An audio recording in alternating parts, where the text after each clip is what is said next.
This podcast is supported by Siemens, your partner for industrial-grade AI.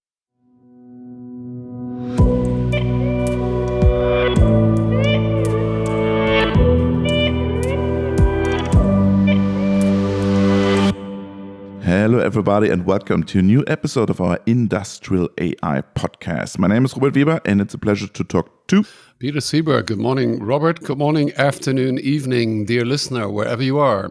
Good morning, Peter. Let's start into the news part. Peter, do you remember, I think it was in autumn last year, our first episode with Sepp Hochreiter and xLSTM? Is it where he said he was close to explode or?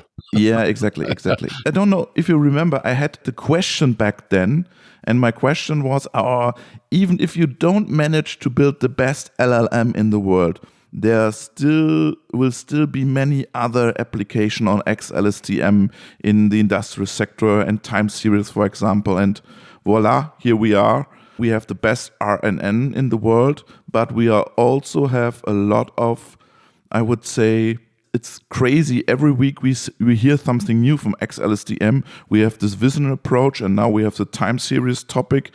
I think that's very, very surprising, right? I think Johannes at our AI in the Alps conference, he was probably asked, and he explained how it was kind of, not sure who was it. Was it Max or was it, I think, one of the other guys? And I think Johannes was saying, we need to concentrate on things. And of course, he's in charge of that, of a certain specific side of the research.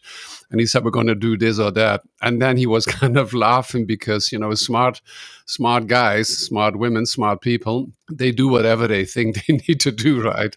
Was that one of the researchers overnight just tried xLSTM? It was the vision approach. On vision, right? Yeah. And, look at that. It works on vision as well.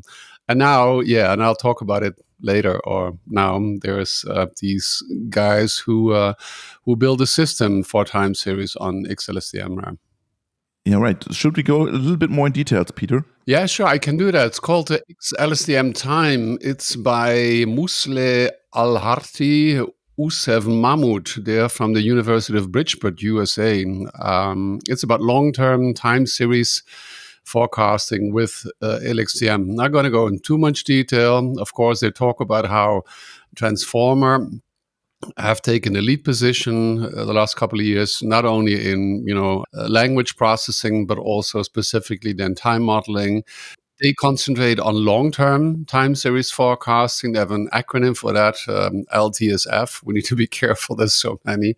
Yeah, so many L's. Now, basically, what they do, they discuss, what xLSTM is. They talk about the two architecture variations, the S-LSTM, M-LSTM. Some of you, the listeners, have heard about the guys talking. The one is the stabilized. The second one is the matrix. I'm not going to go into the details. I do believe, it's probably on the border. I am interested, I must say that, and maybe I'm convinced that in the near future we will be hearing a couple of other times. Maybe that's exactly the level where still these guys say that they are, I believe, using the first one for the smaller data sets and the second one, the M-LSTM, for the larger data sets. Now, if that is what the designers, Sepp and the team around him, have exactly meant it to be, I'm sure we'll hear about that later.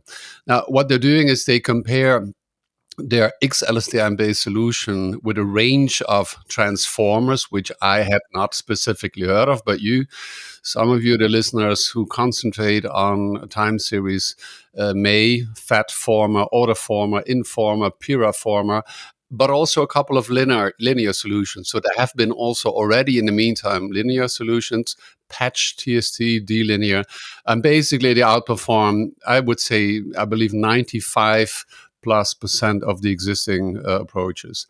Now, as has been the case many, many times, they build, they train data from electricity, traffic, finance, weather. I think weather we talk about later on anyway today, and which typically has a granularity. I think that's the term of minutes to weeks. Every minute or every 2 minutes, or in one case, even once a week, you get a data point, right? Now, what I am very much looking forward to is to have you, Musle, or Osif, or any of you, dear listener. I believe, I understand they made the code available. So any of you should be able to use the code and have it train on a typical milli to nanosecond industrial data. And that's what I'm, as always, very much looking forward to. I mean, you can't be certain, I guess, that's something that works on second data, that it also works on milli. Maybe you may make an assumption, but assumption is not good enough. I'm looking forward to have some of you specialists in the industrial area run this solution against a typical industrial time series data. So they haven't investigated industrial use cases, right? Well, not as far as I can see. Well, I mean, electricity, I guess, gets close. But as I said, even the electricity is a typical, a minute, maybe every 5. Did I say minutes? Yeah, I didn't see even seconds on there, right? So, our industrial data, sensors, whatever we're measuring, it is not always the case. You do not always need to measure a pressure somewhere every millisecond. But then our PLCs are a complete deterministic system of when does my signal need to be back within what time frame, is typically a millisecond, and goes even further down towards the nanosecond. So I think it is important for us that we know that if we want to forecast what is happening in our production line, it is based on time series data that have a granularity of milliseconds towards nanoseconds. Okay, that's really interesting. So please contact us. Please try out. Maybe they haven't investigated industrial use cases because there are lack of data for them. Maybe it's a problem. Yeah. It's. I think many of these we have seen before. They just use what is available. I do believe we do have, but you may be right. Relatively, the relative lack of. So maybe you guys, you here, or you, dear listener, who have not been involved in this specific project, you can take it and run it on your industrial data. Perfect. I have another news item from Dubravko Dolic from Continental. Greetings to Dubro. He was already been our guest, and his company has rolled out a new AI-based product. And I have a quote from Dubro: "Years of development on AI-powered tire sidewall readings culminates in its first process automation integration." So I think it's a vision-based tool, and Dubro has already reported on this in the podcast. And now Continental is rolling out the application and put the whole text in the show notes. So the link is in the show notes. It's a very interesting approach, or you listen to Dubro in the podcast. Kudos to Dubro and his team. Great example how you build a product out of AI, and great to see. Is it production based? So they're using this inside of their tire production? I think it's for their customers to check the tires and stuff like that. Yeah. All right. Yeah. So then it's still part of it. Yeah. I'm asking because I think even when you're driving a car, we're still allowed to drive a car these days. Yeah.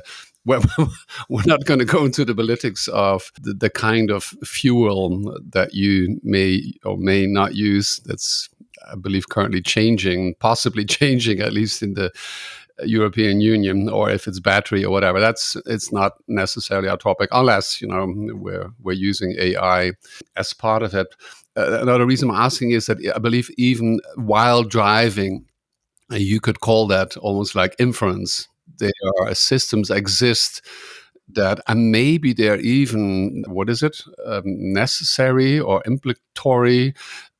On the European Union very soon, our cars are not allowed to be sold if those systems that check for the pressure in your tire. Yeah, exactly. But I believe what you're saying is Dubravko uses it or his customers use their solution in their end of line, maybe quality check, right? No, I think it's for the customers when you have a lot of trucks and you want to check if the tires are correct. So it's a life cycle management, I would say, for tires. And it's an app, and you can take your camera from your smartphone, and then you go next to the tire, and then he will read out all the informations from the tire. Yeah.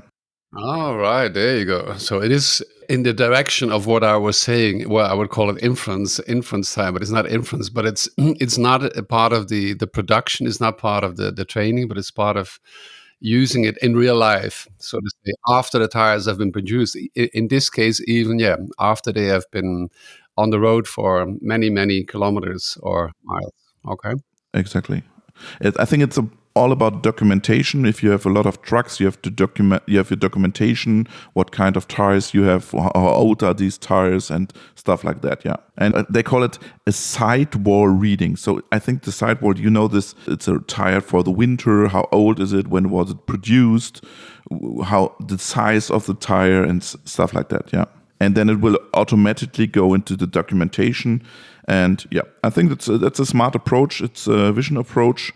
And yeah, you can hear more in the podcast with Dubro and more in the show notes. I don't know if you recognized it, but I was very touched when I read Jakub Tomczak's post on Gen AI systems on LinkedIn, because he summarized his ideas from your podcast and wrote a summary, and he dedicated the paper to both of us, Peter. That's huge. Yeah, that's huge. I was flashed when I saw that. Yeah, it's amazing. Yeah, maybe quickly to summarize. Because you can listen to the podcast, only a couple of weeks old. Jakub, he put his thoughts first down in let's say an essay, 1-2 pages. I think it was on LinkedIn, and then a couple of weeks later we discussed it in the podcast. And now he's put it a lot more detailed into an official paper, Generative AI Systems, the systems-based perspective on Gen AI. So very quickly, maybe not to go into too much detail, but number one, he confirms how LLMs have revolutionized the AI systems by enabling communication with machines using natural language. Yeah, that's what we started off with 6 years ago, right? Remember the Zepp's famous quote, talking to a machine. Now, recently, very interesting, you just mentioned Dubravko, Conti, vision, these systems have been extended with vision, now those systems become multimodal, audio, video, text, whatever. And then those of you that have heard already the podcast, and those of you that have not, that's already enough reason to go into, because he introduces this term, right? Spelled out as Gen, Gen AI sys. Genesis. And he makes a very funny kind of play on words, because he then because I called it Gen AI sys, and he says, oh, yeah, Genesis. Oh, oh, he's really talking Genesis. Listen in the podcast. So they're now capable of multimodal content creation, sure, generative and decision making, right? They have access to databases, to specialized tools, and basically, he explores, new research in Gen AI systems. How to build them, how to design them, how to build them, how to train them, and he calls out for a cross-disciplinary approach to answer questions about the inner workings of the. So go to his paper if you want to hear Jakub talk. Then you can go back to the podcast a couple of weeks back. Yeah, it's a very interesting podcast, and I've never met a guy like Jakub. He's so nice and so open-minded. I'm very impressed by Jakub. Yeah, we'll see him again when? Latest? In October at AI at the Danube. Yeah, he will held one working group, and he will talk about Gen AI systems for sure. And then most likely again in December? No, in January at the Hannover Messe Industrial AI Conference. But I think there's a Vancouver event before that. Yeah, Vancouver, sure. I forgot Vancouver because he's a share of NeurIPS, and we will meet him in Vancouver. But I'm not quite sure because the hotel prices are rising. Oh, really? And, maybe we have to rent a camper or something like that, Peter. I'll bring my camper from Munich. Yeah, Vancouver. exactly. Oh yeah, but it is very important. Why are we so proud? Not just because we love Jakub as a human being, as you just said, but also, he is not just somebody. He's the program, one of the program chairs of the world's most important AI event in Vancouver, this beginning of December this year. Yeah. Exactly. And in Frankfurt, he will also be a part of the conference. So you can meet Jakob 3 times in the next 6 months if you want. And I have one more news because there's a new company on the market. And yeah, we have a lot of AI companies, but this company is quite special. It's called xDash.ai. Oh, Robert, you need to do better research. The company is called World Labs, and you've had it nicely put together at xDash. So, Fei-Fei Li's company is called World Labs, and they received a lot of money. Be better prepared next time. And the idea of this company is to extrapolate images and text into 3D environments. That's huge. That's interesting for engineering. Greetings to Jan Seiler from Festo. I think you have to take a look at this company. And behind it is Fei-Fei Li, and she's often called the godmother of AI because she developed, for example, ImageNet, and everybody knows ImageNet, a key visual database for object recognition research. So very, very interesting approach to extrapolate images and texts into 3D environments. Interesting, very interesting. Did we discuss that in the Alps as well? And was there a reference to the company, you're so good at names, that we talked to like a year ago, a Munich-based company? They extend. Yeah, Werk 24. Very good. German name Werk. Like it's almost like the BMW V for work, for fabrication. Yeah, because they have been doing at least something similar, all the time. You have a 2D drawing, and you have no clue anymore because nobody put it down. What does this mean? What does that mean? And they extend. So they've been doing something similar, but maybe what interesting, another X. X, NXAI. Now there's xDash.ai. Interestingly, everybody's doing X's for whatever reason. I don't know. But I think it's more than Werk 24 because you extrapolate really text into 3D. That's crazy. Yeah, sure. Yeah. Well, but then again, we're looking forward to have Werk 24, reply, let us know if that's what you see as well, or if you're maybe moving into the same direction. And at the same time, of course, very much looking forward to what Fei-Fei Li is doing there. Perfect, Peter. So I have one more listening tip because the OPC Foundation podcast with a great Peter Seeberg is dedicated to the topic of OPC UA as a knowledge graph. And it's a great episode, Peter, I must say. And I'm really looking forward to the AI working group that wants to get together in autumn. And you did an interview with Holger Ken. I will put the link into the show notes. It was a very interesting episode. I listened it on the weekend, and yeah, it was very interesting. It was so well. What is so nice and interesting, and I've kept on telling it, and I will, because it will become even stronger. That everything is kind of coming together. And I always give this example, because of digitalization, automation, digitalization, AI is just the top of it. If there's something beyond that, I guess so. But and everything comes together. And I always say, because we always, we are the Industrial AI podcast 6 years now, but I've mentioned it a couple of times that very soon you're going to see, physical doctors, they're going to use a small whatever, maybe they're going to use their smartphone, and they're going to have everything on it. They're going to listen, they're going to look, they're going to do all the things that we talk about. And that's why I'm not, but the point is that everything is coming together. And Holger was at our AI in the Alps event as the representative of the OPC Foundation. And as we got up and went down the mountain, which mountain is that? The Arlberg. That was the Arlberg mountain in Austria. We started talking about, this and that, and that was so nice. And at the end, when we did arrive at the hotel Friday afternoon, 5 p.m., it was, we said, okay, why not discuss this, which is OPC UA for AI, not the other way around, working. Yeah, for AI, that's important. Yeah. Which is so good. You and I, we do the podcast for the OPC Foundation as well. So they are only two things, but it's all coming together, right? It's everywhere, looking into algorithms, looking into the data, and finding things, seeing things that we as humans cannot see. And yes, to close this off, the big thing that we see in our area is combining symbolic and sub-symbolic. Sub-symbolic we've been doing now for the last 50 years, machine learning.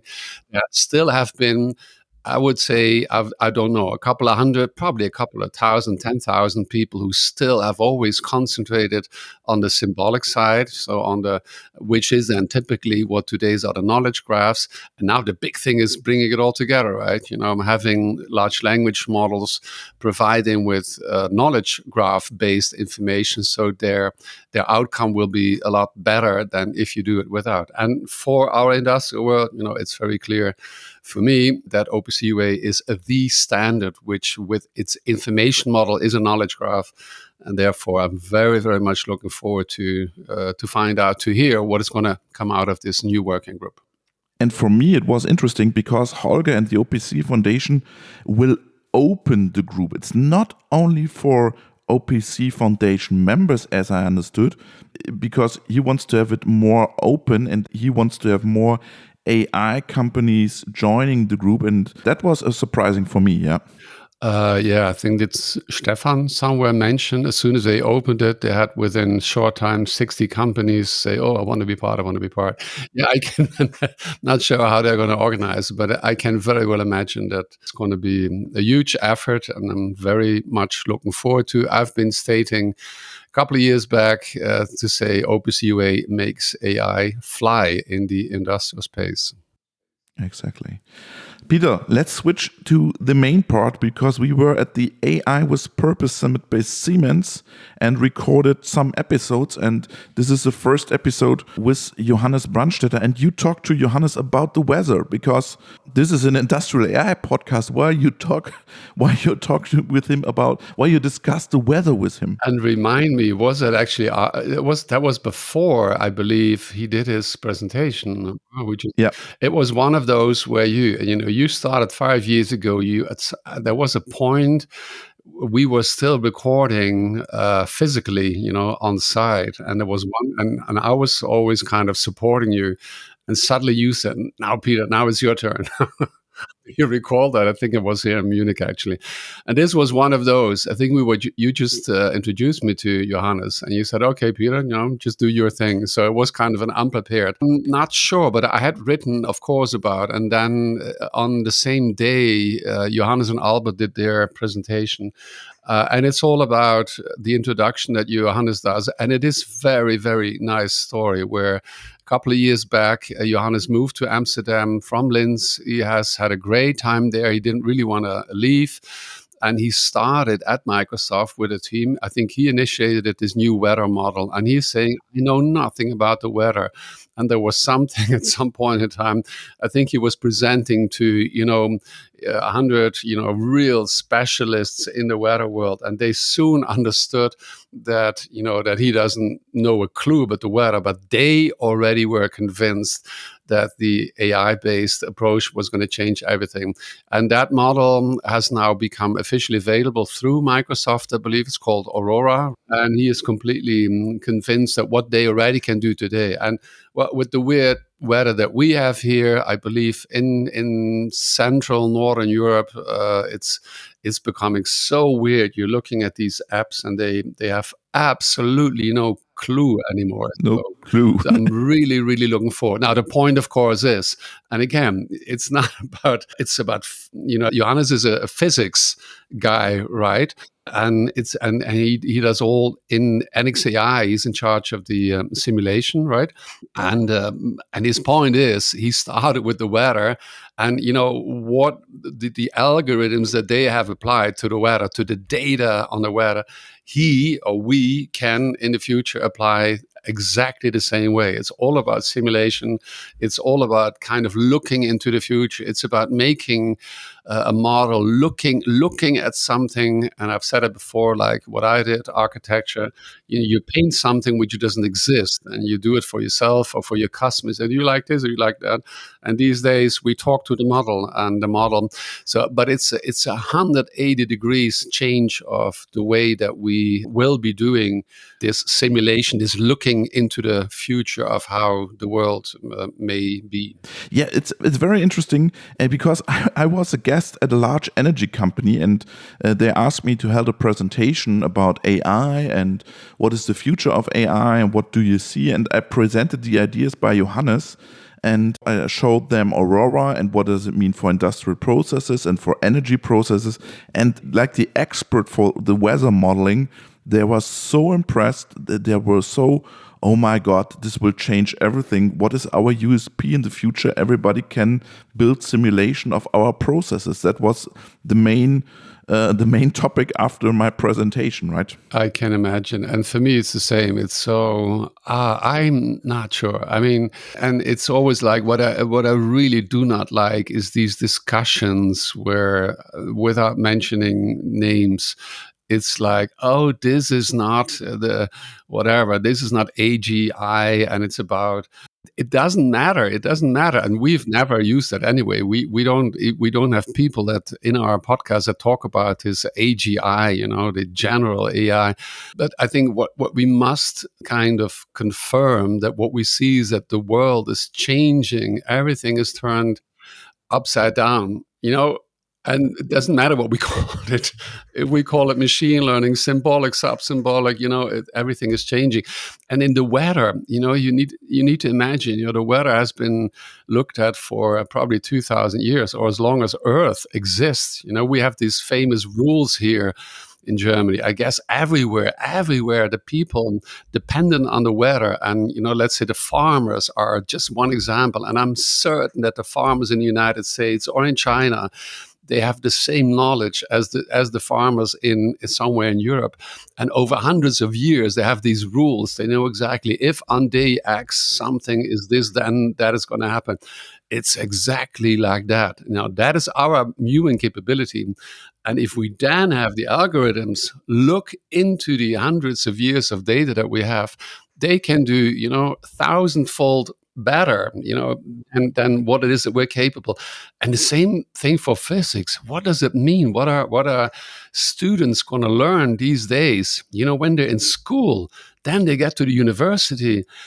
In how far and these days they learn maybe from 4 years, they learn 1 year about the physics, the basics, all the formulas. Are they still going to learn that? Yeah, I think so. Yeah. I believe so, but probably not as much. Probably not as much, because as soon as they get out there and they need to deal with, they're going to use algorithms, and the algorithms are going to look into the data, and they come up with the regularities with the simulation, and then this, and maybe they can still check and test. I'm not saying that they shouldn't be able to do that. They will be able to do that, but what they're actually going to be using in the field is, the algorithms that look into the data and say, this is how it's going to look. Exactly. And we must come to an end now, Peter, because we can discuss 10 more minutes, but we have the main part with Johannes. And it's a very great interview you did with Johannes without preparation. And I'm really looking forward to hear. Thanks a lot, Peter. Greetings to Munich. Greetings to you, Robert. We'll see each other soon again. Greetings to you, dear listener, and hope to have you soon again. Bye-bye. Bye-bye.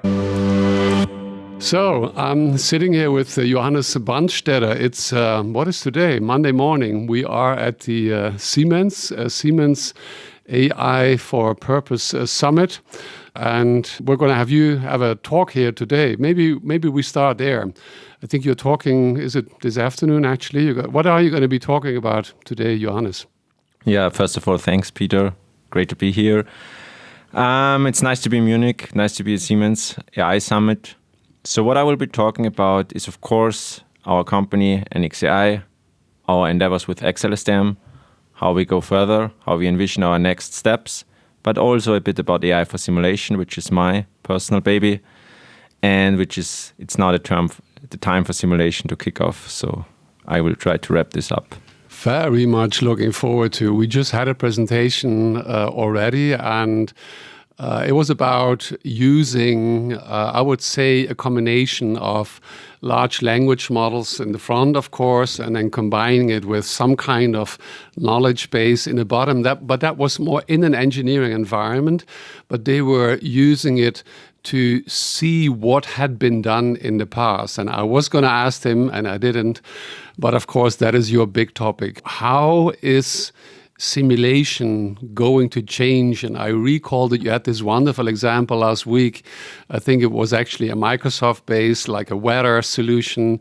Maybe you can use that example of what you see, how the weather forecast is changing, and then tell our listeners how you see that way of doing things change in the simulation approach as well. Yeah, I think you're talking about Aurora. Aurora is the new weather model from Microsoft. I was heavily involved in this project until I left Microsoft. It's very close to my heart because the idea is so fundamental to how we do simulation nowadays with AI. We not learn to simulate or not learn to reproduce one single data set. We learn to reproduce the whole data sets, the whole system of weather models we have out there. And this unlocks new capabilities. And Aurora is really able to predict extreme events, predict sandstorms, predict atmospheric patterns, which standard models, both neural networks and standard numerical simulation, cannot do. And this is the way simulation will enter now the whole industry. If you think back 2 years ago, it was unthinkable that weather models will really change, or AI weather models will change how we predict weather forecasts. And now it's actually reality. And the same speed we will have in different areas. And that's actually what we're working on. Now, let me try to understand. And I was actually looking yesterday. I just came back from 2 weeks of mobile work, as I call it, and I want to be specific, it was exactly southern Italy. And then we come back to, in this case, to Germany, to Munich, where we are. And I looked on a European level, and I saw this, I can not call it differently, this weather system which is moving around with almost like, I believe, the northern of Germany in the middle. Now, I understand that this system that you've been working with, and I want to just go into it as for better understanding than moving towards simulation in an engineering environment. I can understand that if we take all the data that I believe one of the satellites or many satellites have been taking, so we look into the data and we ask the algorithms, to tell us what they have seen, help us. How can we do that in engineering products? We just had Siemens Healthineers here on stage. So when the Siemens Healthineers, as an example, engineers are going to design a new tube, how can they use this new approach of foundational models of generative AI? I would like to rephrase the question into how we get these foundation models in the first place, because this is the key question. And if we think of weather modeling, what I already said before, the standard approach was to use 1 or 2 data sets, which were always the same data sets, real weather measurements over 20, 30 years, and train on those measurements. The problem is you cannot do much with those models. You can do global weather forecasting, but you cannot hone into regional weather forecast. You cannot predict extreme events. You cannot predict atmospheric behaviors and so on and so forth. So the key difference in Aurora is to ask how we get more data, how we can incorporate more knowledge to that. And that's actually very easy because there's so much weather simulation lying around. There's petabytes of weather data to be downloaded from many, many different resources. And I would say the very same thing is true for industry, because the simulation principles, be it like discrete element methods, smooth particle hydrodynamics, fluid dynamics, they are always very, very similar. What is different is the parameters, the geometries they interact with, and so on and so forth. So the question to ask in the first place, how can we scale up these things? And if this is done, I think downstreaming, fine-tuning it to the tasks at hand is not so difficult anymore. But the first real challenge is to make this step away from this traditional way of doing simulation and to scale this up. And that's actually what we're doing. And we're talking about tens of millions, probably 100 of million particle simulation, because this is where the fun starts.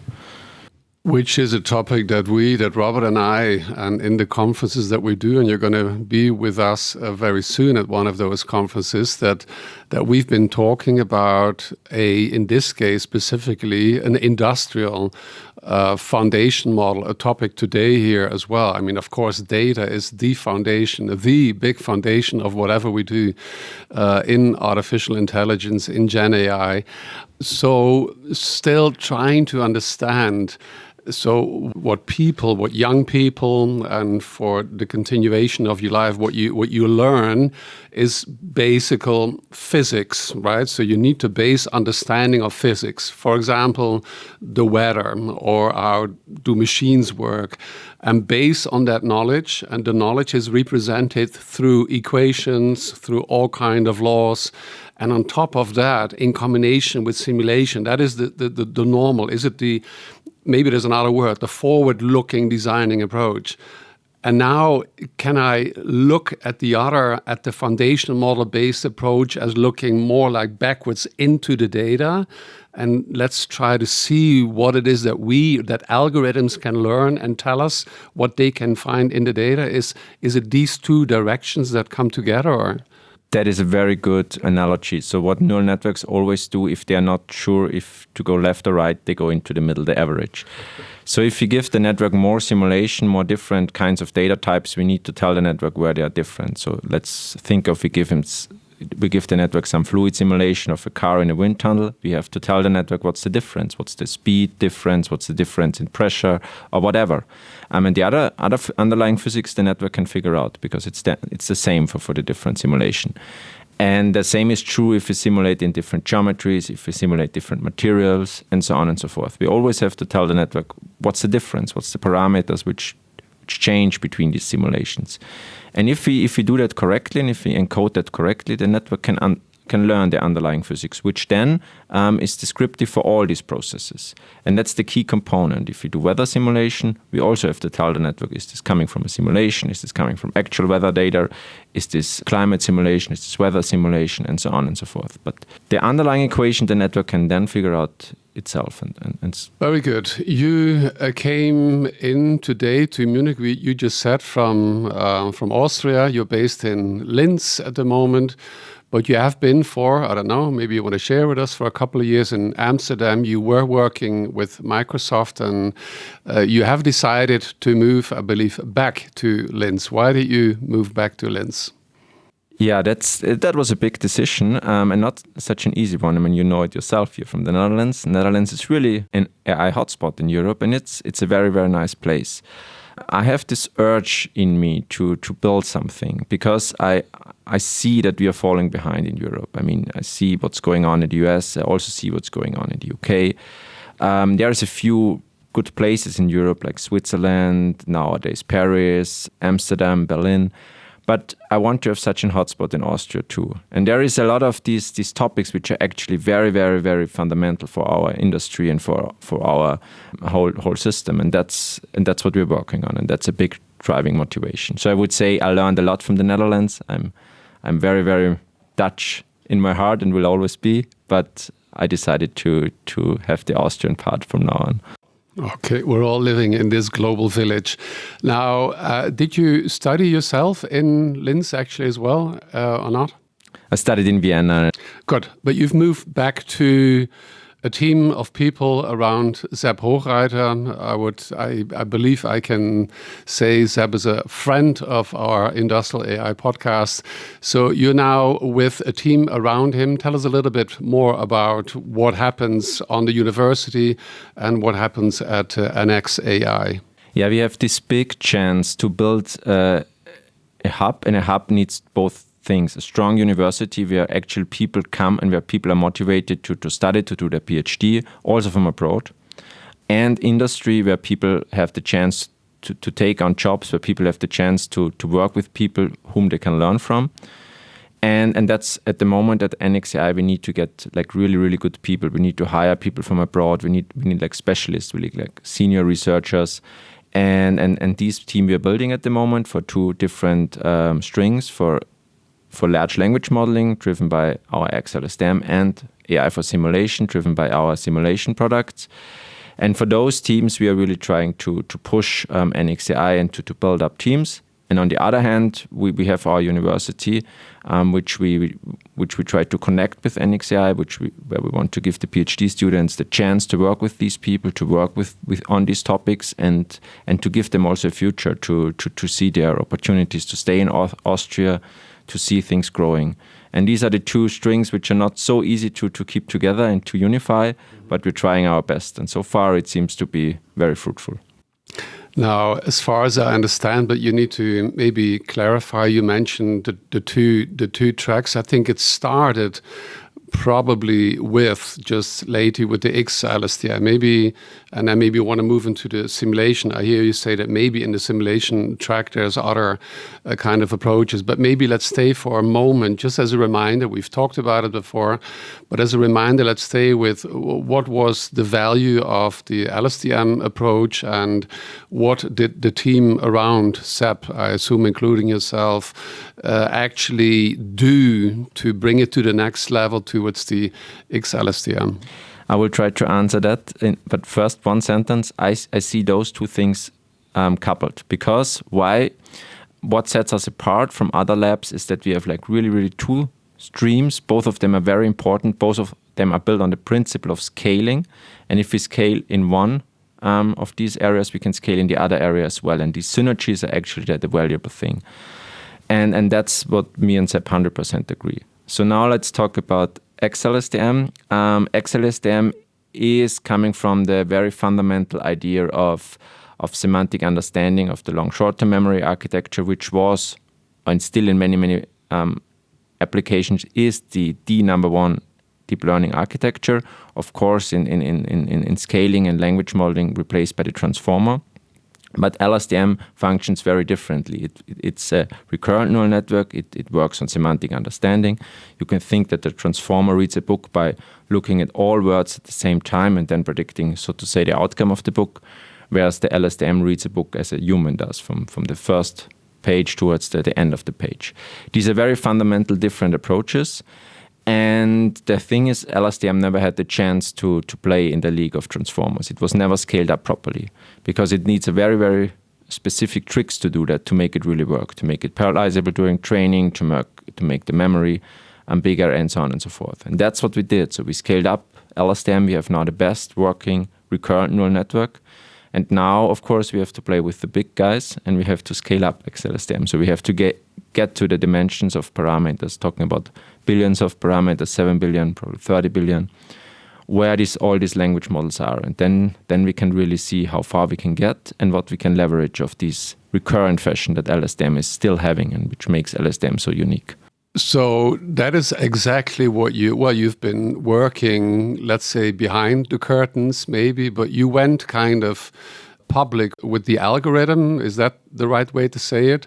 Was it actually last week, I think? So you put it, one of your colleagues, you put it on GitHub, and now you kind of handed it over to the community. Is that the right way to put it? And you say, community, here it is. This is our technology. We've talked about it now Sepp announced it like a year maybe back that he's going to do something. You've been building it. And now you've handed it over, and you're now saying, community, here it is. Play with it. Let us know what you can do it. And at the same time, we can talk about that as well.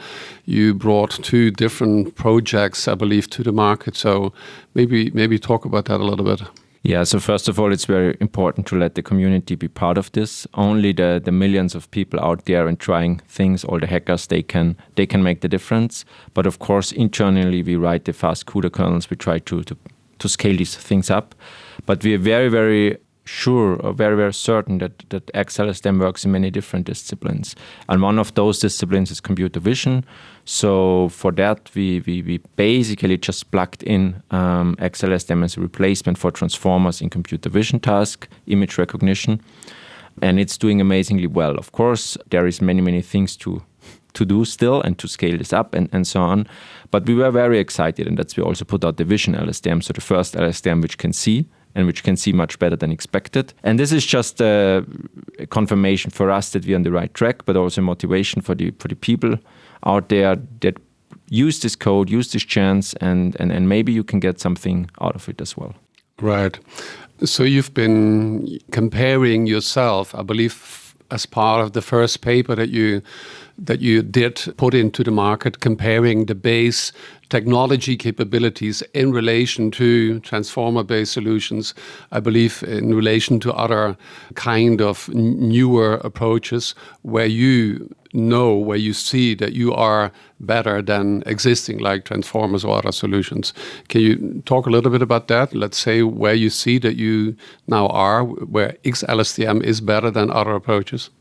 Yeah, so first of all, the one thing which makes this whole mess of deep learning so consistent is scaling laws. So we have these laws which hold for whatever reason, which tell us that if we change the number of parameters, increase the number of parameters and the number of data points, we have this log-log behavior, so that the double logarithmic scale, our model gets better. And therefore, one is really, really keen to see this scaling behaviors for different architectures. And for making xLSTM a real competitor to all these language models out there, we need to show these behaviors. And I think we showed that until 1.3 billion parameters. We showed that we have this similar or even better scaling behaviors to transformer, which doesn't say that we are faster, which doesn't say that we can do all tasks better, but which says that we are at least here very, very competitive with transformers. Now we have to scale this up. We have to show that the scaling laws hold for larger models. And if we do that, we can really capitalize on this difference the LSTM has compared to transformers. We all know that OpenAI and Google with the Gemini team, they are building now huge models. They are going probably over the trillion parameter count, and they have data sets which are unthinkable. But nevertheless, we have a different algorithm, a different functionality, which works quite orthogonal to what transformers do. So if we can show, and that's what we are currently doing, that our method keeps up, our method has the same scaling behaviors, then we can really say, okay, now give us tasks, probably on-device tasks with more semantic understanding, where we intrinsically have an advantage, and then we can capitalize on this advantage. Okay, very interesting.